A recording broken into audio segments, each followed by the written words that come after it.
Hoje, 25 de outubro de 2017, o programa Memória e História Oral, em parceria com a Unimonte, recebe o escritor Javier Arancibia Contreras. Javier, boa tarde. Boa tarde. Vamos começar pelo suas lembranças de infância. E antes disso, eu queria que você dissesse o seu nome completo, o local de nascimento e o nome dos seus pais. Bom, meu nome é Javier Arancibia Contreras, eu sou filho do seu Fernando, da dona Shelly. Meus pais são chilenos, né? Eu nasci no dia 30 de novembro de 1976, em Salvador, na Bahia, aqui no Brasil mesmo. É um pouco curioso essa minha história de vida, porque eu tenho um nome completamente estrangeiro, né? E quando sou citado em reportagens por conta dos livros, sempre é essa confusão, né? Por conta do nome, né? Espanhol, e a nacionalidade brasileira e nascido em Salvador, né? Mas isso aí se resume, enfim, porque os meus pais são nascidos no Chile, né? A minha família toda, inclusive, é do Chile, não só ele, meus irmãos também, meus tios, meus avós, né? Bisavós. Então, o único brasileiro da família até então sou eu, né? Meus pais vieram para o Brasil em 1975 por conta da ditadura militar. Meu pai, ele não foi exilado, mas ele se exilou, né? Por conta da ditadura militar chilena, né? Ele teve alguns problemas por lá e acabou decidindo vir ao Brasil, que também continuava numa ditadura militar, mas já haviam passado alguns anos e acabou na decisão dele, até onde eu sei, uma decisão de morar num país menos pior, digamos assim, em relação à ditadura, né? Então ele veio para cá primeiro, em 75, e no final do ano ele acabou trazendo a minha mãe e meus irmãos para o Brasil. Inicialmente ele morou em São Paulo, depois acho que ele conseguiu um emprego no Paraná, aí acabamos indo para Salvador por conta de trabalho também, eu nasci lá, e a minha infância foi dividida entre Salvador e o interior do Paraná, né? Eu bem que poderia ter nascido no Paraná também, então foi uma coincidência, né? Por conta do trabalho do meu pai. E seu pai trabalha com o quê? Meu pai trabalhava, né? Hoje ele é aposentado. Ele trabalhava em obras de construção. Ele não é formado em engenharia, mas é uma espécie de engenheiro. Trabalhava com topografia, né? Então, nesses primeiros anos de vida aqui no Brasil, durante esses 8 anos eu me dividi entre Salvador e interior do Paraná. E aí tem uma história um pouco peculiar, né, dessa minha infância um pouco tumultuada, né? Que dos 8 para os 9 anos, o meu pai arrumou um emprego numa multinacional, eu nem sei se existe mais, que chama Mendes Júnior, existe ainda, né? E ele foi convocado para trabalhar numa obra fora do país, no Iraque, né, no Oriente Médio. Isso em 85, isso. E ele foi lá, ele ficou uns 6 meses e as pessoas estavam levando seus familiares para morar lá porque os trabalhadores não estavam aguentando viver naquela solidão, né, daquele país sem as famílias, né? Então a empresa permitiu que levasse e nós fomos viver no Iraque. E nós vivemos lá de 85 até 88, 2 anos e meio, digamos assim. Né, numa realidade completamente diferente da nossa, né? Em pleno conflito Irã-Iraque, né? Um conflito já em declínio para o fim, né? Já se situando para o fim do conflito, mas mesmo assim em meio ao conflito, né? Estávamos numa zona neutra da guerra, né? Entre os países, né? Onde havia estrangeiros, então os países tinham acordos, né, de não ataque em regiões onde viviam estrangeiros, né, onde haviam sedes de empresa. E nós vivemos essa realidade durante 2 anos e meio lá, numa vila de brasileiros, com uma escola em português. Mas, independentemente disso, nós conhecemos vários lugares do país, nos permitíamos sair, né, para cidades não tão perigosas assim. Fomos à capital, Bagdá, conhecemos alguns sítios arqueológicos. Então foi um momento da minha vida, das nossas vidas, né, da minha família inteira, bem interessante, bem peculiar, bem diferente mesmo. Quantos anos você tinha nessa época? Uns 9 anos? Eu tinha de 8 para 9 e voltei com 12. Foram de 2,5 a 3 anos de vida. E quando o Santos entra na turma? Na volta, no retorno. Ah, vocês voltam do Iraque direto para Santos? Quando acabou o contrato do meu pai no Iraque, a gente tinha algumas cidades para decidir onde nós viveríamos, né? Como não tínhamos laços parentais no Brasil, nada nos impedia de morar em qualquer lugar que fosse, né? E meu pai sempre teve essa mentalidade um pouco, decido na hora, vamos ver onde eu arrumo um emprego e tal. E aí vimos 3 cidades, voltar para Salvador, né, o Rio de Janeiro, onde vivia um grande amigo chileno dele, ou Santos, onde vivia um outro grande amigo chileno. Consegui um emprego aqui, acabamos ficando por aqui em Santos desde 1988, quando eu tinha 12 anos de idade. E aí você estudou aonde, quando você veio para Santos? Quando eu vim para cá, eu estudei num colégio, eu vim morar na Encruzilhada, estudei num colégio próximo ali, que eu acho que não existe mais, que era o Camões, Luiz de Camões, ficava ali no Canal 3. Eu acho que ele já fechou essa escola. Estudei 1 ano lá só, foi a 6ª série, né? O atual 7º ano, né? E dali fui estudar no Canadá, no Colégio do Canadá, já em decadência, né? Colégio estadual. Na verdade, eu vinha de um ensino escolar, de uma escola particular muito forte no Iraque, né? Que era uma escola de Minas Gerais, que a empresa contratou para a vila de brasileiros, né? E por conta questões financeiras mesmo, somos 5 irmãos, né? Acabei indo para o colégio do estado e senti um pouco isso, senti a dificuldade da qualidade do ensino inferior mesmo, né? Estudei 2 anos lá no Canadá, não foram anos bons, digamos, academicamente, não foram proveitosos, não. Meio que cumpri uma tabela ali, digamos assim. E aí retomei os estudos na Escola Federal de Cubatão, no colegial. Ali sim tive uma formação, se não técnica, né? Porque essas escolas federais, elas têm profissões, né, para você estudar. Eu estudei, na época, computação, né, processamento de dados, que era a grande profissão do momento e tudo mais, né. Não me adaptei ao curso, eu não gostava do curso, né, mas fiz boas amizades, foi um aprendizado nessa fase adolescente dos 14 para os 15 anos muito importantes, assim, né. Então foi uma fase de transição da adolescência para a juventude muito legal, assim, onde conheci muitos amigos, fiz grandes amizades duradouras até hoje, mas a profissão não deu certo. E depois da Escola Federal, você fez jornalismo, é isso? Isso, então após o técnico, né, na Escola Federal de Cubatão, eu saí de lá com uma certeza, que eu não queria fazer nada na área de exatas, né? E sempre soube, na verdade, que a minha área de atuação seria as humanas mesmo, né? Sempre gostei muito da língua portuguesa, sempre gostei muito de história, de geografia, né? E de alguma forma eu ia acabar caindo para essa área, né? Não tinha jeito. Nada me faria mudar de área, mesmo, apesar de ter tido um colegial técnico nessa área da computação. Como eu já gostava de escrever nessa época, né? Escrevi algumas coisas, alguns pequenos contos, alguma outra coisa de poesia que depois eu nunca mais retomei. Decidi fazer jornalismo por uma questão básica de sobrevivência, né?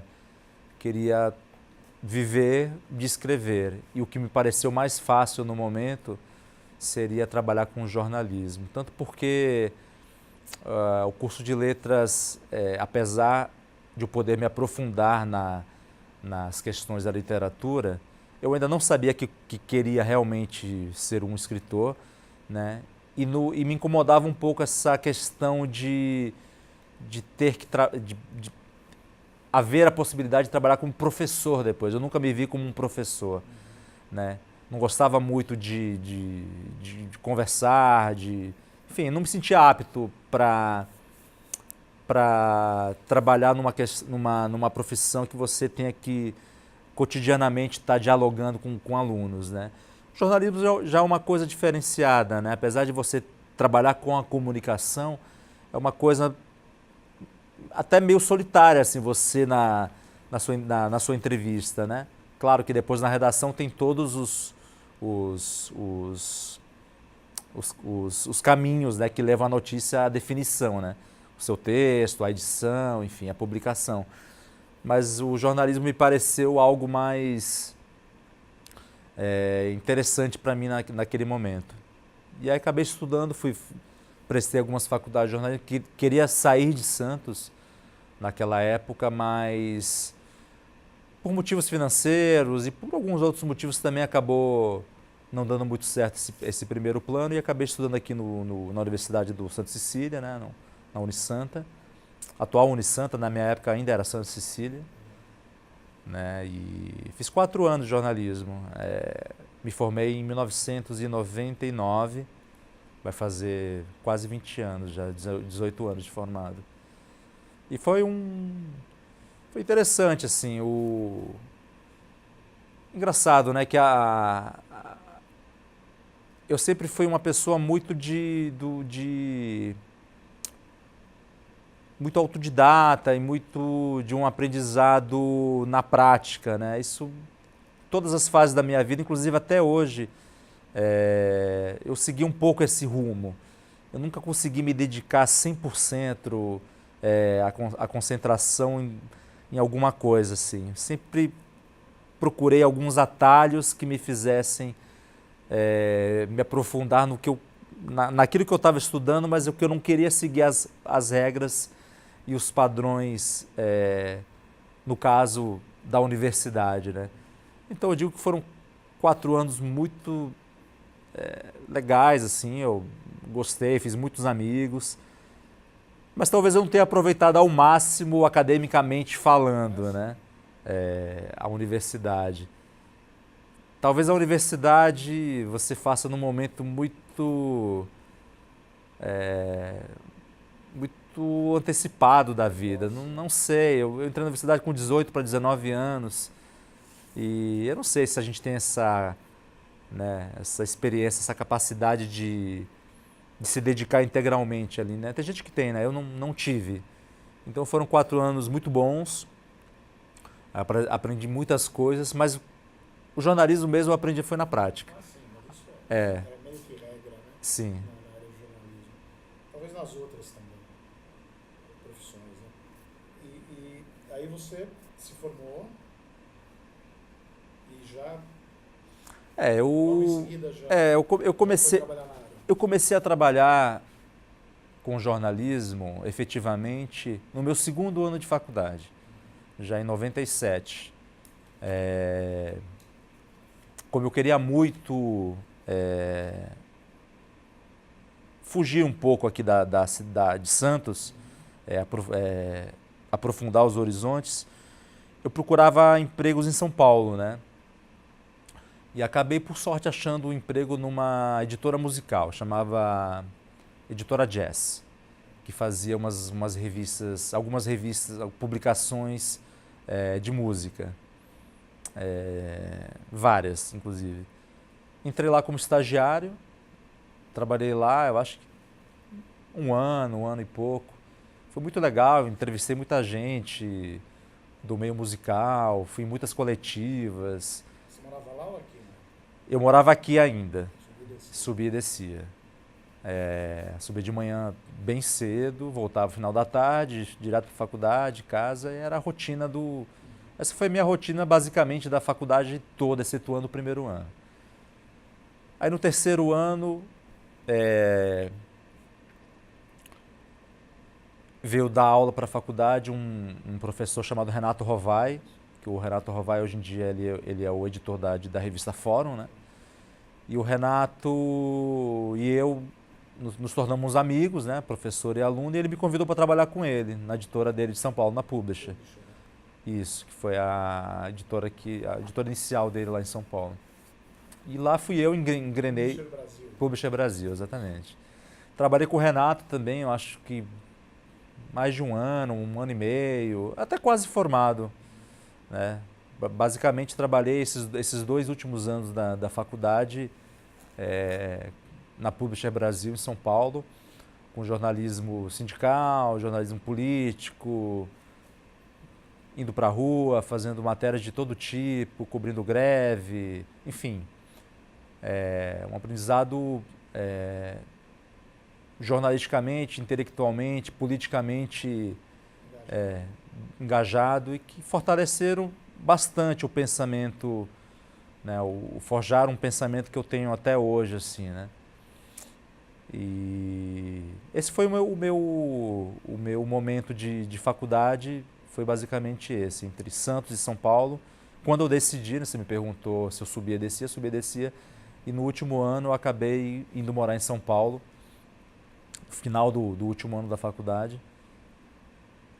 E dali eu engrenei já um outro trabalho, fora pequenos trabalhos, né, que aconteceram no meio disso tudo. E eu acabei engrenando a minha primeira redação de jornal, que foi o Diário do Grande ABC, no começo do ano 2000 e no meu primeiro ano de efetivamente formado, né?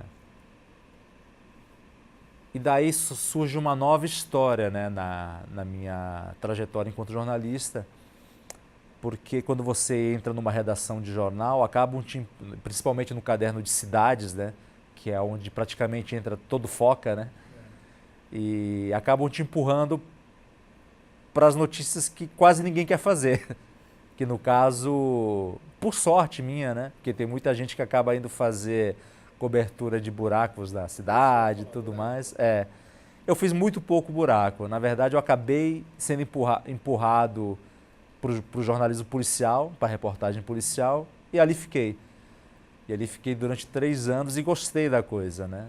E ali, hoje inclusive eu faço questão e tenho orgulho de citar que eu sou um ex-repórter policial, porque durante meus anos de jornalismo de redação, basicamente foi o que eu fiz. Trabalhei, todos os meus anos de redação eu trabalhei em caderno de cidades, mas 80%, 90% eu trabalhei na editoria de polícia. Então tenho bastante história, bastante orgulho dessa época, assim. Uma época bem satisfatória profissionalmente. Um trabalho pesado, né? Não é uma reportagem de se fazer, não é algo fácil de se fazer. Você está em constante contato com tragédias, com vítimas, enfim, com o que há de pior, né, na sociedade, na humanidade, né? Então ali eu aprendi muita coisa, vi muita coisa, passei por muita coisa, cobri muito assassinato, muita chacina, muita rebelião, região do ABC inteira, São Paulo também, sequestro, enfim, já entrevistei tanto agressores quanto vítimas, já fui em muito velório, já vi muita coisa, muito sangue, né? Quando eu digo que foram anos muito bons, eu digo enquanto jornalista, né? Enquanto um receptor da realidade, né? Não que eu me divertisse com aquilo, não é isso, né? Mas enquanto profissionalmente, né? Humanamente, para mim foi muito importante, né? Me ajudou a refletir sobre diversos aspectos da minha vida e da vida dos outros, da sociedade em geral. E aí essa característica acabou chegando no Plínio, né? É meio... Não, o Plínio, né? O Plínio Marcos, ele surgiu, esse foi meu primeiro livro, né? O Plínio Marcos e a Crônica dos Não Tem Voz. Foi um livro escrito com outros 2 parceiros, né? Fred Maia. Claro, ele não era um repórter policial, mas ele toda a obra dele gira em torno sim, desse benzinato social. Sim, a história desse livro... Uma identificação muito grande. Sim, vou voltar um pouquinho no papo, porque esse livro do Plínio Marcos ele foi o nosso trabalho de conclusão de curso da Faculdade de Jornalismo. Tá? Então, ele foi publicado em 2002 pela editora Boitempo, mas ele foi concebido em 1999 com o Plínio em vida. Né? Então a gente... E você falou bem, porque como a gente decidiu escrever um livro sobre as crônicas do Plínio Marcos, lendo jornal. E lendo jornal, a gente lia as crônicas do Plínio Marcos num jornal santista, que era o Jornal da Orla, né? Foi o último que ele escreveu. O último veículo impresso que o Plínio escreveu.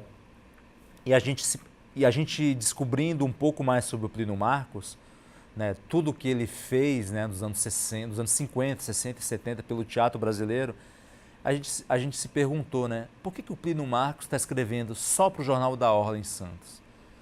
E a gente foi cavucar todo um histórico de censura, de que ele já escreveu para os grandes veículos brasileiros, como Folha de São Paulo, Veja, Última Hora, enfim, tudo que é grande veículo que você possa imaginar, o Plínio deu seus pitacos, escreveu por lá. Mas como ele escrevia sem papas na língua, geralmente ele era demitido depois de um tempo, né? Censurado, né? Na verdade. Censurado e demitido. Censura externa ou do próprio veículo. Exatamente. E aí, talvez essa aproximação com a crônica do Plínio tenha me levado também para a redação de jornal, né? Talvez para o policial, porque o Plínio também tem um segmento da sua crônica que são só crônicas policiais, retratando o submundo mesmo, né? Bandidos, vítimas, malandros, prostitutas, rufiões, né? E também para a literatura, né? De alguma forma, né? Então, o Plínio, na verdade, ele tem uma frase que ele sempre disse que ele era um repórter de um tempo mau, mais do que um dramaturgo, né? É uma peça dele. E ele se auto-intitulava isso, né? Ele se intitulava o repórter de um tempo mau e um cronista do Porto de Santos. Então, o Plínio sempre teve muita ligação com o jornalismo, né? E com a reportagem, né? E eu acho que fazendo esse livro, escrevendo esse livro com os meus parceiros de faculdade, inconscientemente mesmo, não foi uma coisa muito consciente, eu acho que acabei declinando um pouco para o jornalismo, um pouco para a literatura, escrevendo umas reportagens policiais. Hoje me falam isso até hoje, né? Com toques literários assim, né? Factuais, mas um texto um pouco mais rebuscado, mais profundo, né? Essa era uma característica que eu tinha enquanto repórter, né? E durante o tempo que eu iniciei a minha trajetória enquanto jornalista policial, eu enfim consegui publicar o livro do Plínio em 2002. Pela Boitempo? Pela Boitempo. A gente já tinha... Belo TCC, então. Foi bem legal ter feito... Claro que após 99, o Plínio morreu no final do ano, né? Ele não conseguiu ler o esboço do livro, ele tinha prometido para a gente uma crônica inédita, né, pro livro, um prefácio, algo assim, mas não teve tempo de escrever, infelizmente. Mas legal, a gente tivemos todo o apoio da família dele, dos amigos, e o livro está aí, registra um momento histórico ele não se trata de uma biografia, né? Ele se trata única e exclusivamente de falar essa faceta cronista, jornalista do Plínio Marcos, que até então não tinha e até hoje não tem. É o único livro que fala dessa faceta do Plínio. Interessante. Em parceria, né? Parceria com Fred Maia, jornalista, né, tá formado, e o Vinícius Pinheiro, que hoje trabalha no jornal Valor. O Fred Maia trabalhou muito tempo no Ministério da Cultura, no governo Lula e Dilma. E o Vinícius Pinheiro hoje trabalha no jornal Valor e é escritor, tem 2 livros publicados também. Seguimos o mesmo caminho. Então, quando você estava já trabalhando em São Paulo, esse livro já estava escrito, não publicado, né? Sim, foi publicado só em 2002. E depois desse, qual a próxima obra? Então, aí... Sempre trabalhando? Você não era escritor em tempo integral? Não, de forma alguma. Ser escritor em tempo integral no Brasil é uma coisa bem complicada. Eu acho que com o tempo, quem sabe, né, com a bagagem que você adquire, né, enfim, acho que leva alguns anos de bagagem até você decidir sentar, né, com a conta bancária mais ou menos, para sentar e escrever com a tranquilidade exige, né. Mas o escritor também, ele tem que estar no dia a dia correndo, pagando as contas, pensando, escrevendo de madrugada, faz parte do dia a dia e todo mundo passou por isso, né? Essa história do escritor ter uma casinha no lago é uma coisa meio americana, não é brasileira, não.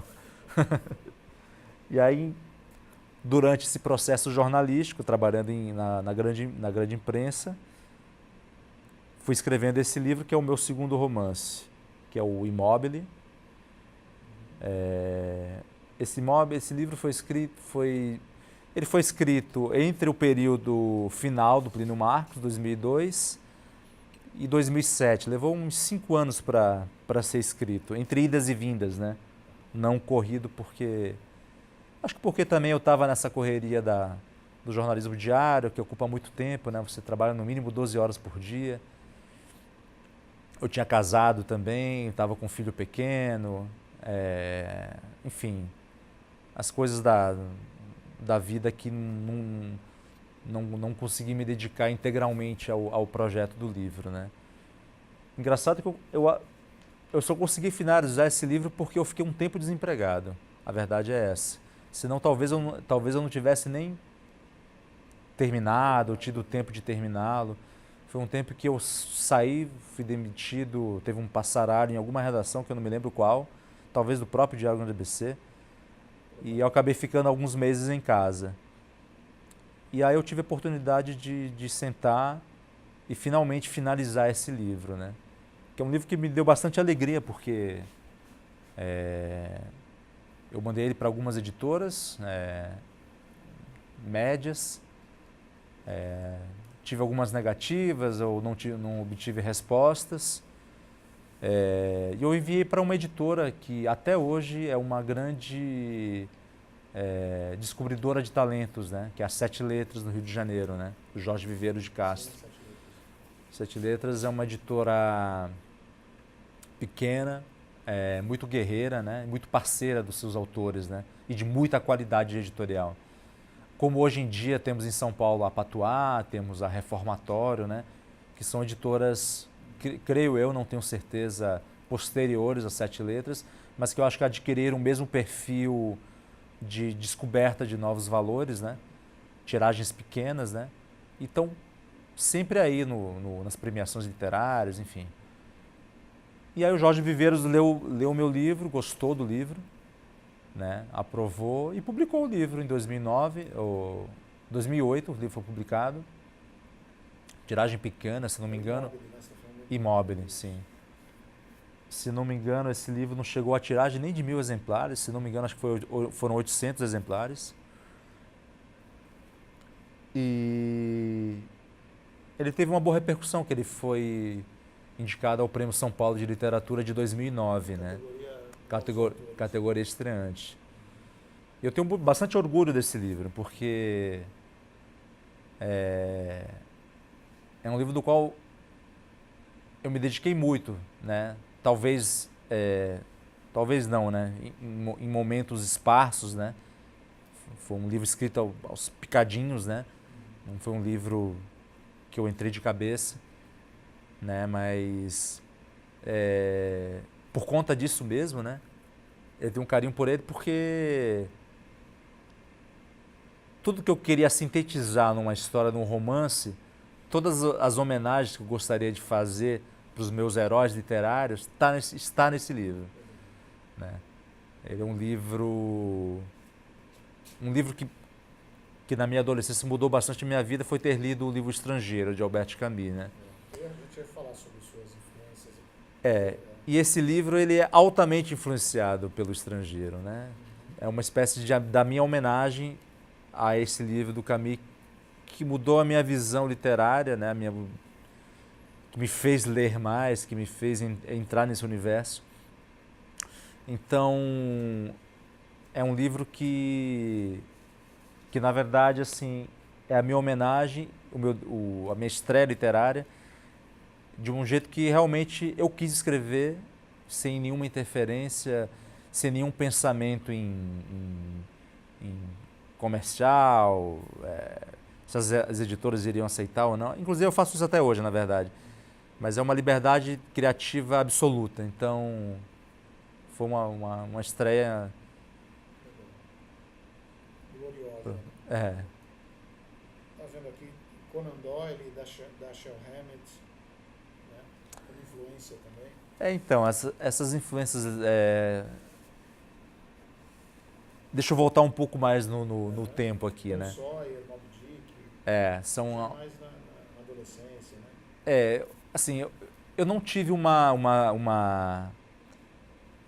início literário na minha infância, digamos assim.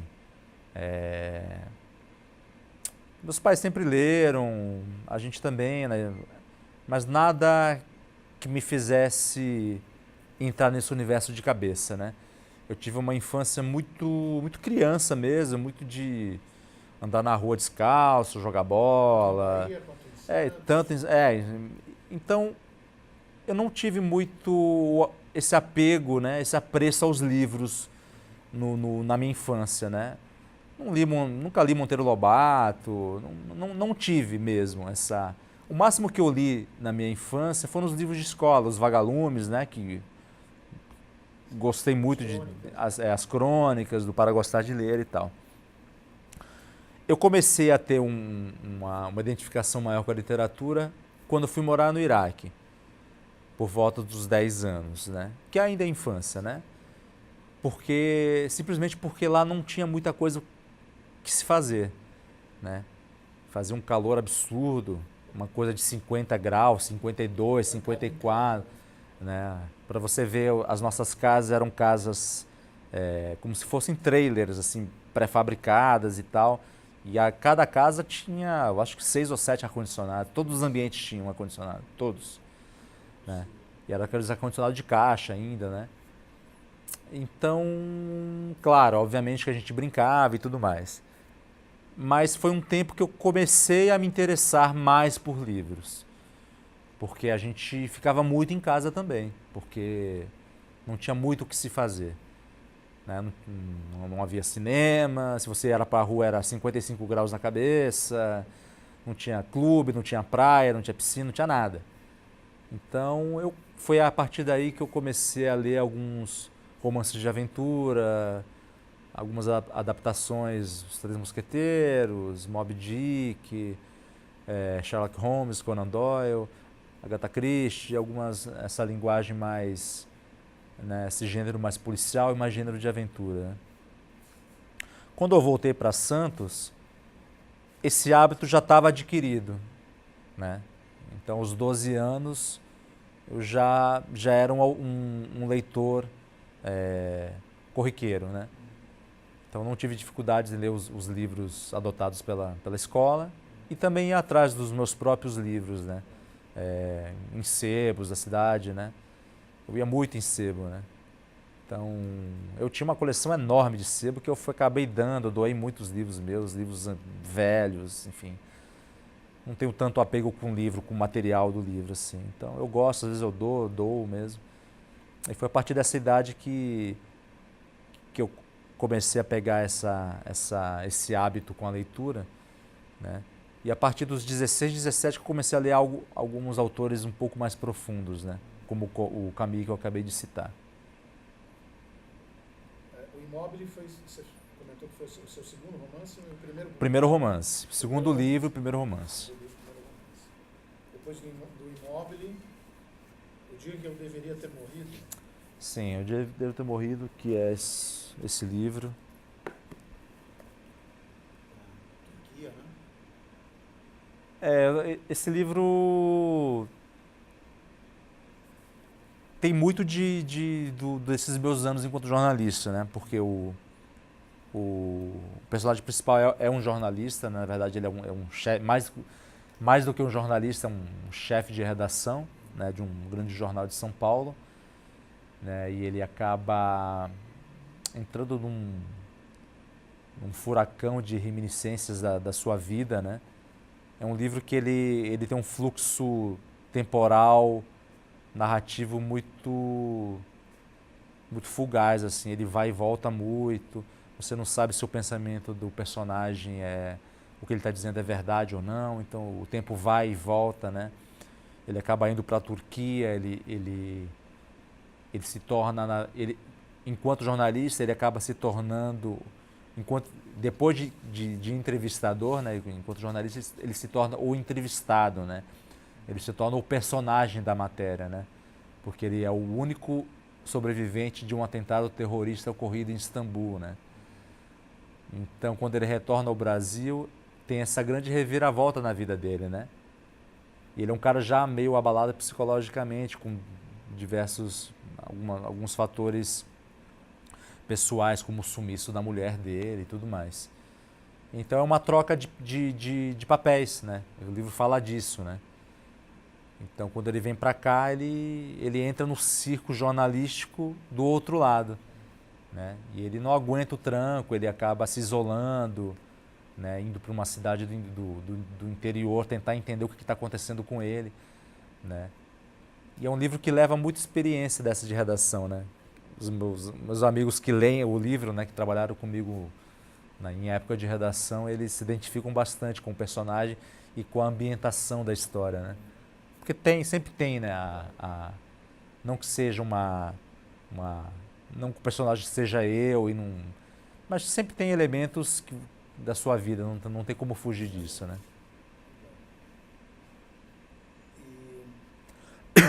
Sou Louco por Ti América? Não. Teve a coletânea na Granta, né? Você quer falar um pouquinho sobre? Sim, gostaria de falar. O Dia foi publicado em 2010, né? Entre 2010 e 2011. Em 2011 surgiu um concurso, para quem não sabe, né? A revista Granta, ela é uma revista, é uma publicação inglesa, né? Criada pelos estudantes da Universidade de Cambridge, no final do século XIX, 1890 e alguma coisa. E é super tradicional. É uma revista literária mesmo, começou como uma revista literária, acadêmica, né? E acredito eu, não me lembro certamente, mas acho que nos anos 70 ou 80, eles começaram a fazer edições focado em novos autores, né? Se não me engano, a primeira edição deles foi uma coletânea, uma antologia com os melhores jovens escritores ingleses, né? E eles faziam isso a cada década, né? Porque a intenção é você, entre aspas, descobrir uma geração, né? Então eles fizeram isso com os autores ingleses, fizeram isso com autores americanos, fizeram isso com autores da língua espanhola, que acho que incluiu a Espanha e a América Latina, e fizeram isso com o Brasil. Parece que tinha uma ideia de fazer de língua portuguesa Brasil, Portugal, Angola, mas eu não sei por qual motivo acabou se reduzindo ao Brasil. Seria até interessante estar nessa antologia com os irmãos portugueses, africanos, mas não aconteceu. Talvez eles achassem que o Brasil estivesse num boom literário forte naquele momento, 2012, como de fato estava, né? E esse foi uma espécie de concurso. As pessoas enviavam as suas histórias, né? Existiam algumas restrições. Eu acho que você tinha que ter algum livro publicado, alguma publicação você tinha que ter feito, né? E eles avaliavam o conto e, acredito eu, também a sua trajetória, né? E eu mandei um conto específico, escrevi especificamente para a Granta. Eu não me considero um contista, já tinha escrito alguns contos, né? Inclusive até revirei as gavetas atrás de alguma história que pudesse enviar a Granta, mas não gostei de nada. E resolvi escrever uma história específica para para o concurso, que é A Febre do Rato, que é a história de um tradutor do russo, do idioma russo, um tradutor viciado em cocaína, fechado num ambiente claustrofóbico na casa da mãe, pós-morte da mãe. Então você vê que é um ambiente bastante tenso, né? Acho que eles gostaram dessa tensão toda da história. Né? O cara acaba de perder a mãe, é viciado em cocaína, está traduzindo um livro russo, está na casa da mãe. Então, enfim, enviei o conto sem expectativa, né? Com alguma expectativa, mas sem parar a minha vida por conta disso, né? Em português mesmo? Em português, os contos eram em português mesmo. E um certo dia recebi o telefonema do Marcelo Ferroni, que é o editor da Alfaguara, né? Que ainda continua sendo editor da editora Alfaguara, me parabenizando, né? Parabenizando pelo por eles terem escolhido o meu entre os 20 melhores, as 20 melhores histórias. Na verdade, o livro trata-se dos 20 melhores jovens escritores, né? Que é algo bem perigoso de você colocar num conto antologia, né?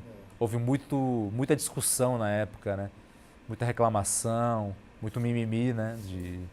De quem ficou de fora, quem estava lá, de panelinha literária. Enfim, eu como nunca fui de panelinha literária, né? Até então eu sou um escritor desconhecido, né? Então eu acho que o critério realmente foi a qualidade, né? Porque eu não conhecia ninguém e entrei, então tinha alguns outros autores também desconhecidos na época, né? E esse foi um salto importante, assim, para minha trajetória enquanto escritor. Pelo fato do livro, né, ter sido lançado na Flip de 2012, com uma baita repercussão, saiu em tudo que é jornal, suplemento. Gosta. Gostam. Principalmente de uma publicação tradicional, gringa, né, estrangeira. Então fizeram muito buchicho em cima da Granta, os melhores brasileiros. E foi uma coisa que não foi esclarecida, né? Houve um mistério em cima dos 20 nomes, né? Ele só foi revelado na Flip, né? Foi revelado numa coletiva, que estavam todos os jornais, enfim. Nos convidaram para participar depois da festa de lançamento do livro. Né? Então foi uma coisa meio grandiosa, uma coisa que, na verdade, eu não estava nada acostumado com aquilo. Né? Para mim foi uma surpresa, né? Uma surpresa e um certo temor, assim. Eu não fiquei surpreso com aquela repercussão toda, né? Na mesma Flip, fui contratado por uma agência literária. Até então não tinha a menor ideia como funcionava isso. Né? Nunca pensei em ter uma agente literária. Né? Então, de certa forma, o meu profissionalismo literário de hoje se deve ao fato de eu ter entrado na Granta, né? Óbvio que não significa nada também eu ter entrado na Granta e não escrever nada depois, né? Mas foi um pontapé inicial bastante importante, assim. Acho que foi uma entrada no métier literário. Digamos que o meu nome foi ventilado para um meio literário, crítico literário, que antes eu não tinha. Mesmo com os 2 livros, né? A repercussão desses 2 livros, apesar de um deles ter sido finalista de prêmio na sua estreia, foi bem pequena mesmo, né? Então, foi bastante importante ter entrado nessa seleção. Mudou, né? Mudou. O paradigma. Mudou, sim. Legal. E o último livro? E aí a gente... Esse intervalo é o Sou Louco por Ti América. O Sou Louco por Ti América já é o resultado de tudo isso, né? Todos esses livros resultaram no meu último livro, né? Que é esse. Foi lançado ano passado, 2016. Foi lançado em setembro de 2016, né? Fez um ano. Né? Só que a trajetória de um livro é sempre o ano posterior ao lançamento, né? Já uma editora grande, né, pela Companhia das Letras, conseguida pela minha agente literária, né? Você vê o quão é importante você ter um agente literário, né, que trabalha, na verdade, é importante pelo fato de você poder se dedicar à sua literatura sem se preocupar em bater porta, enviar e-mail, de ficar telefonando para editores. Porque até então, todos os livros que eu publiquei foram batendo na porta, mandando e-mail, telefonando, cobrando, né, e recebendo recusas, né, negativas, enfim. Todo o processo que 99% dos escritores sofrem, né? Então, o fato de ter uma agente literária acaba facilitando, abre algumas portas, né, e facilita o seu trabalho, né? Te deixa mais tranquilo para desenvolver o trabalho que interessa, que é escrever, né? Então, da Granta para o Sou Louco por Ti América teve um hiato de 4 anos, né? A verdade é que esse livro foi escrito em 3, né? Ele foi aprovado para publicação em 2015 e levou 1 ano para ser publicado, né? Para entrar no processo de edição, entrar no processo de finalização e lançamento, né? Isso e entrar na agenda de lançamentos da editora. Hoje, né? Ele é finalista de 2 prêmios. Sim, hoje ele é finalista do Prêmio São Paulo de Literatura 2017, já na categoria não estreante, né? E do Prêmio Jabuti de Literatura, romance do ano, que é a minha primeira indicação para o Jabuti. Fico muito contente, né? Porque o Jabuti é um prêmio tradicionalmente crítico, né? Bastante rígido nas suas indicações, né? Então, vamos ver o que acontece nessas premiações. Sobre o que fala o romance? O Sou Louco por Ti América, eu acho que ele cresceu enquanto livro e se tornou um livro com críticas bastante positivas, né, nos veículos por onde ele foi resenhado. Considero ele o meu melhor livro, porque ele é como se fosse um apanhado da minha trajetória de vida, mesmo que eu não tenha passado por quase nada do que está escrito ali. Ele é minha homenagem à América Latina, né? É minha homenagem à América Latina, que eu não vivi, né? Por meu pai ter sido obrigado a sair do Chile, né? Então, eu fiquei me questionando, né? O que aconteceria se meu pai tivesse ficado lá? Ele poderia ter morrido na ditadura, eu poderia não ter nascido, ou ele poderia ter ficado vivo e eu ter sido criado lá. Talvez eu não me tornasse escritor, porque eu não teria passado pelo que eu passei. Talvez porque eu não tivesse as impressões que eu tenho hoje, por ter me considerado um pouco exilado vivendo no Brasil, ou por ter tido a experiência de viver 3 anos no Iraque, ou por ter sido um repórter policial no Brasil. Talvez eu não fosse nada disso lá. Talvez eu fosse tradicionalmente no que meus primos trabalham hoje, empregos tradicionais, seguindo a carreira do meu pai, talvez uma carreira, não sei, pro lado de exatas, ou de repente trabalhar com a pesca, no qual muita gente da minha família trabalha lá em barcos pesqueiros. Então eu me questionava muito, né? O que acontece com as pessoas que de alguma forma tiveram as suas vidas modificadas por fatores externos, né? No caso, pelas ditaduras, né? E eu quis trabalhar essa história da ditadura chilena, né? Tendo como pano de fundo a ditadura chilena. Só que em determinado momento eu achei que cabia mais, né? E eu fui pensando, estudando, né, questões da América Latina, né? Eu já tinha lido o livro As Veias Abertas da América Latina, do Eduardo Galeano, né? Que é um livro que também transformou a minha vida, né? O meu jeito de pensar sobre o nosso continente. E em determinado momento eu pensei, por que não trabalhar outras histórias de outros países, né? Então, tem a minha história chilena, né? Minha história particular, e eu acabei pegando algumas outras histórias, né? De certa forma, eu acabei trabalhando elas cronologicamente, né? O livro ele se divide em 4 histórias, né? O Sou Louco por Ti América são 4 histórias interligadas, né? Eu gosto de classificá-lo como um romance fragmentado, né? Eles não têm eles têm elos de ligação, eles têm umas linhas tênues de ligação, mas nada. Eles podem ser lidos também como histórias separadas, né? Então a primeira história ela se passa na Argentina, né? É a história de um obituarista de jornal, né?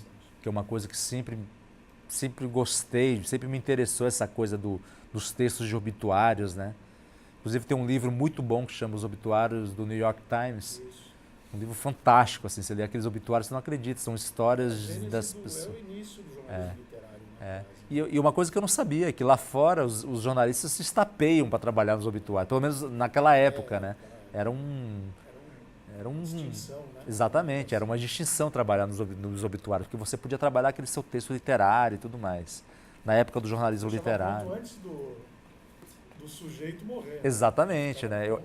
Eu até, no decorrer da história, eu até conto essa história, eles fazem arquivos, né? Sim. Sobre as histórias das pessoas que estão prestes a morrer, enfim. E, enfim, criei esse personagem, né? E uma coisa que sempre me interessou na história da Argentina, né, nos nossos vizinhos, foi a questão da Guerra das Malvinas, né? Que diabos essa guerra aconteceu, né? É uma guerra que deixou o povo argentino bastante traumatizado, né? Até hoje, você vê, existem documentários, até ficções, né, filmes feitos, né, sobre muitos livros na Argentina escritos sobre a Guerra das Malvinas. Foi uma coisa que foi muito breve, né? Uma coisa de 2, 3 meses assim. Sim. Mas foi uma coisa muito brutal, né? E que mexeu muito com a questão, com a autoestima, exatamente. Porque as Malvinas é uma terra argentina, mas que foi tomada pelos ingleses em 1800 e sabe lá, não me lembro exatamente quando. E que em determinado momento os militares argentinos, né, sendo alvo de tudo que é tipo de manifestação por parte do povo, resolveram dar um golpe de nacionalismo no país, que era tomar as Malvinas, né? Ou seja, desviar o foco, né, da ditadura, né? E é um tema muito interessante, né? E pesquisando a respeito da Guerra das Malvinas, eu percebi que não houve imprensa na Guerra das Malvinas. A imprensa era concentrada em Buenos Aires, né? Os jornalistas só foram para as Malvinas após a guerra, né? E foi um massacre, né? Os argentinos, uns torpedos ingleses mataram o general, o Belgrano, mataram, muitos mortos, né? Contra 7 ingleses. Exatamente. A invasão às ilhas, os argentinos estavam mal armados, famintos, morrendo de frio. Foi um massacre, a verdade é essa. E eu queria contar essa história, né? Mas eu queria entrar na história da guerra, né? Em um determinado momento eu falei, vou escrever sobre essa guerra, mas sobre um outro ponto de vista, né? E foi aí que eu criei o personagem do obituarista, que é o único cara que consegue ser enviado efetivamente para as ilhas, né? Numa brecha entre o jornal e o governo, que achou de bom tom e achou bonito ter o maior obituarista do país escrevendo sobre os seus mortos, né? Sobre os seus anônimos, né? E virou uma história muito maluca, né? É incrível, porque às vezes eu leio e falo, cara, de onde veio tudo isso, né? Mas E não houve jornalistas lá, como eu já tinha dito, né? Então, esse personagem é o cara que conseguiu ir lá, efetivamente estar no meio do conflito, escrevendo sobre aqueles personagens, né? E em meio à história, existem 2 obituários, né? Na verdade, como todas as histórias são contadas por narradores que trabalham de alguma forma com a palavra escrita, elas têm têm a sua metalinguagem ali, né? Então, no caso da primeira história, tem obituários escritos sobre soldados, né? Então, eu acabo fechando essa primeira história da Argentina, em época de ditadura, os seus dilemas, a Guerra das Malvinas e tal. A segunda remete à ditadura militar chilena, no qual um artista de rua, né, um grafiteiro, né, um cara que não queria nada, né, não queria ser no que ele se transformou, né, ele acabou se transformando numa voz das ruas, né, um poeta do socialismo, né, como está no livro, né, mas ele não queria isso, né, e ele acaba pagando um preço por algo que ele não queria, ele era só um rebelde, digamos assim, né, ele não fazia parte de nenhuma facção, de nenhum grupo extremista e tal. E o livro acaba se passando nesse momento nesse momento em que o Allende é eleito, né, democraticamente presidente do Chile, e no momento que o governo dele sofre a fragilidade da ruptura econômica, né, do embargo econômico que os Estados Unidos faz os países latino-americanos sofrerem, né, para ter um apoio popular, um clamor popular, né, e com isso acaba surgindo sempre a figura do ditador, né, para salvar o país, né. E foi isso que aconteceu no Chile, né. As pessoas estavam passando fome, né, ou seja, eles quiseram dizer que o socialismo não deu certo, né. O socialismo do Allende, tão propagado, né, tão amado pelo povo, em 3 anos estava fadado ao fracasso, simplesmente porque a economia chilena não girava, né, E aí, em 73, houve o grande golpe, né? Acho que talvez visualmente, né? Estilisticamente falando, o maior da América Latina, né? Com aviões soltando bombas, tanques de guerra, o exército realmente nas ruas, né? Tomando o Palácio da Moeda, né? Allende lá dentro, Allende com a metralhadora, a última foto de Allende, né? Com seus seguranças, né, com capacete do exército, protegendo a cabeça e uma metralhadora, né, uma coisa absurda, né, e ele entrando, né, e depois dizendo que, né, do suicídio de Allende e tudo mais, né, e a história se passa nesse momento e no momento futuro, né, no qual esse artista gráfico ele consegue, após uma fuga mirabolante, né, esse sim tem um aspecto real, né, não ficcional. A fuga dele do Chile remete a uma experiência pessoal do meu pai, que também, por uma certa coincidência, meu pai também não era ligado a nada, não era ligado a centro estudantil, sindicato, mas era um cara de ideias esquerdistas, né? Como muitos na época, né? E por algum motivo ele foi preso e ele foi levado para uma ilha-prisão, que nem o personagem do livro, né? E nesse momento em que eles estavam sendo levados para essa ilha-prisão, no porão do navio, dezenas de presos políticos, né? Em algum momento, o meu pai contou essa história há alguns anos atrás pra gente. Ele escondia essa história, né?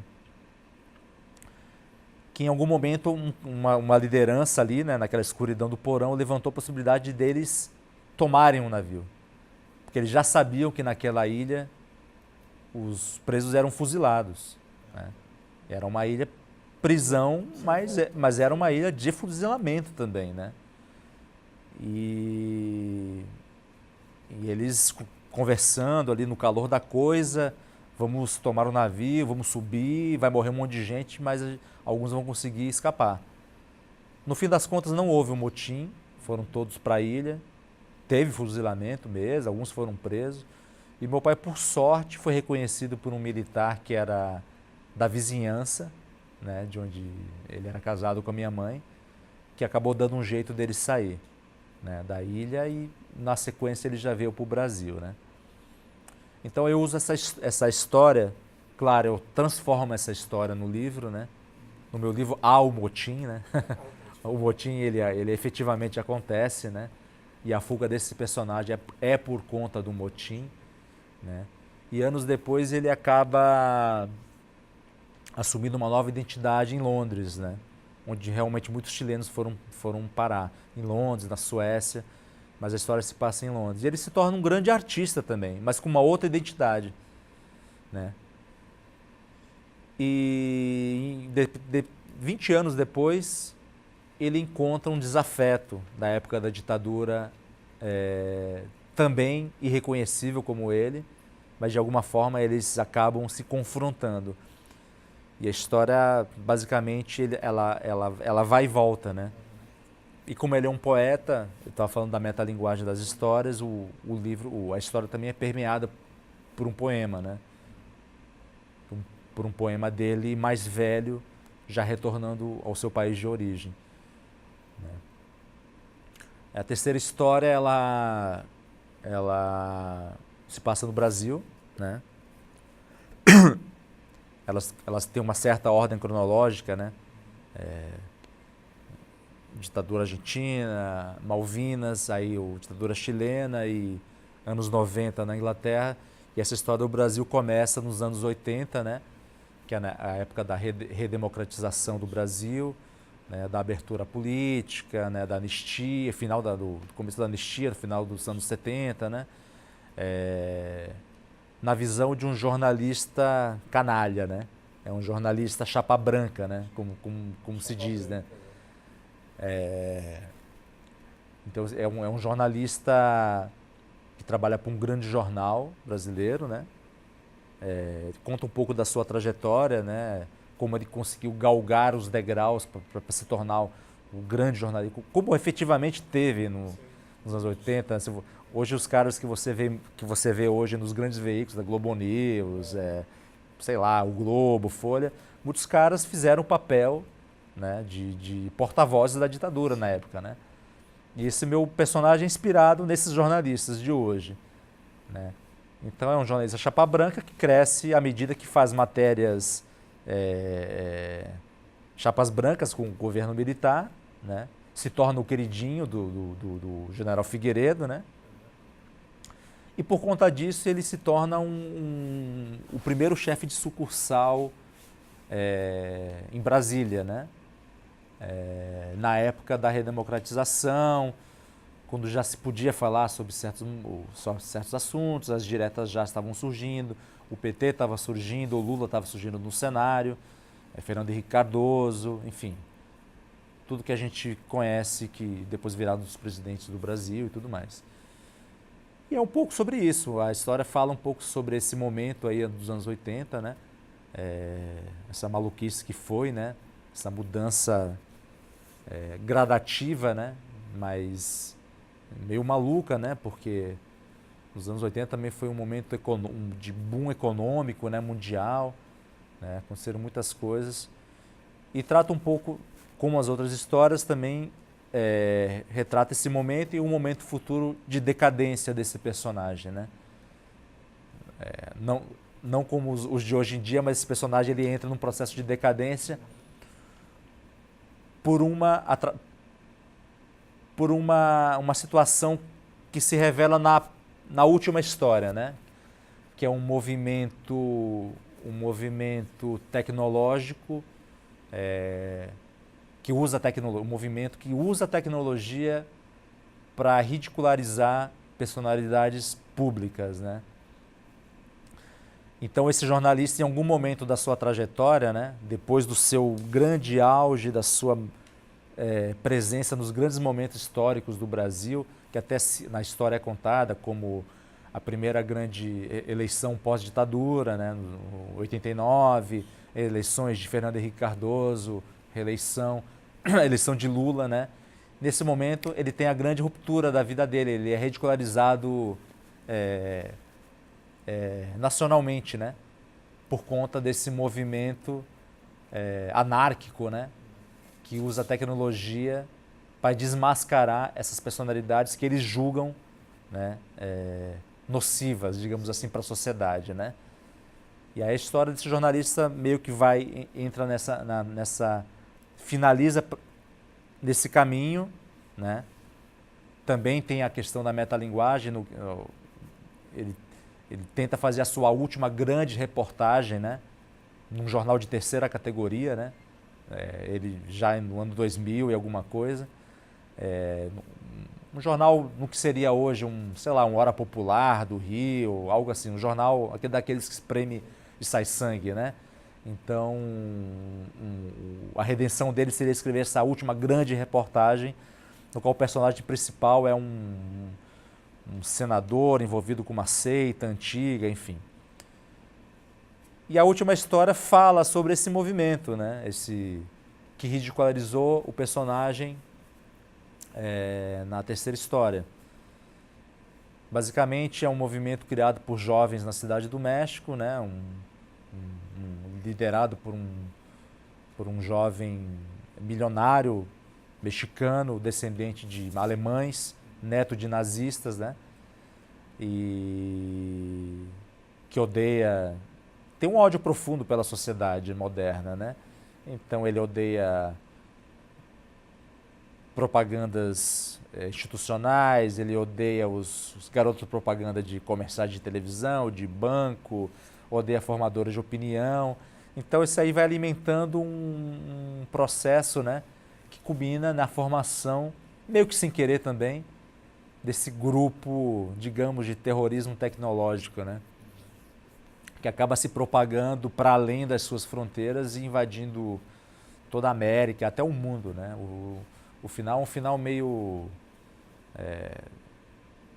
anárquico, assim, que acaba englobando vários países do mundo, né. Como hoje em dia você vê movimentos similares, né, por exemplo, pegando um pouco mais, pega os anônimos, né, que fazem, às vezes, não ridicularizam, né, mas entram em grandes servidores e impedem transações, tiram do ar, ou o próprio, né, o Wikileaks, né, que fazem denúncias, né, jornalísticas contra políticos, enfim. Mas é uma coisa mais focada na ambientação político-artística que acaba englobando tudo isso.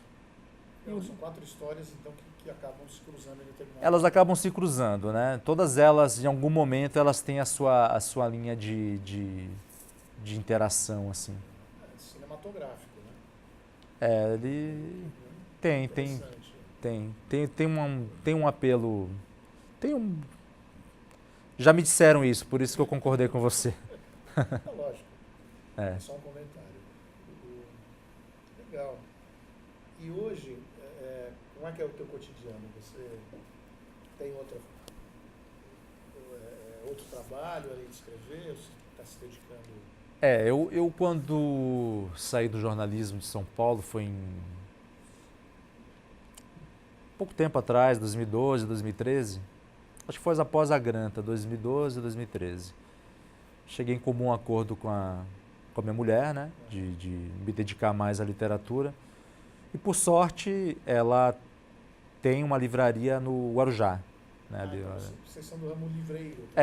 Ela não mais, né? Hoje ela é psicóloga, né? Então ela está completamente dedicada à psicologia. Maeve.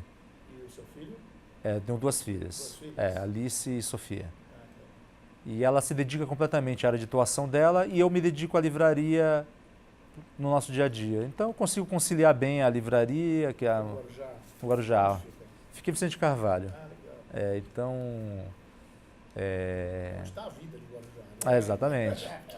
Onde Guarujá vive. Então eu consigo ter os meus momentos de escritor, de parar para escrever, e consigo fazer o nosso lado de sobrevivência, que é com a livraria e com o trabalho dela. Então a gente consegue harmonizar esse momento da vida, né? E tem mais algum projeto sendo desenvolvido? Porque você está trabalhando ele agora com divulgação, tem os prêmios, né? Tenho sim. Eu tenho um romance juvenil no qual me enfiei a escrever e para mim está sendo uma grande dor de cabeça, na verdade, Eu tinha uma história que eu contei para as minhas filhas, que elas gostaram, a gente foi alimentando essa história. Qual a idade delas? As minhas filhas têm 12 e 10 hoje. São mocinhas, né? Já, são tão grandinhas. E eu comecei a contar essa história para elas quando elas tinham 10 e 8, é uma coisa já de 2 anos já, né? E eu, já com essa história em mente, inscrevi ela num edital, ganhei o edital, então eu me obriguei a escrever a história, né? O edital já acabou, já mandei o que era o livro até então, mas eu não consigo finalizar o livro, né? Então eu estou com esse livro em stand-by, né? Ele está decantando aí até eu voltar a ele, porque eu ainda não o terminei. Mas é um projeto para o próximo ano e eu estou desenvolvendo um próximo romance adulto já. Eu já comecei a escrever, já tenho algumas ideias para ele, que é onde eu vou investir meu tempo a partir de agora, assim, para o próximo ano. Acabando ele, eu acabo voltando para o juvenil, eu volto no meio, mas tenho 2 projetos, esse juvenil para terminar e esse adulto para despontar, né? Escrevê-lo. Legal. Uma coisa que você quer dizer, que a gente não tenha perguntado? Não, acho que é isso. Acho que a trajetória Só para finalizar, dizer que a trajetória do escritor é como de qualquer outro, assim, é sempre esse caminho, né? Que você começa do zero, que as dificuldades aparecem e é bastante normal, né? Você passar por dificuldades, trabalhar ao mesmo tempo que escreve, né? Antigamente os escritores eram todos funcionários públicos, né? Muito tempo livre. Né? Muito. Antigamente. Exatamente. É isso. Legal, Javier. Te agradeço a oportunidade de falar sobre o meu trabalho, né? Obrigado. A gente que agradece. Em nome da Fundação Arquivo Memória de Santos e da Unimonte, o programa Memória e História Oral agradece o depoimento do escritor Javier Arancibia Contreras. Obrigado. Obrigado.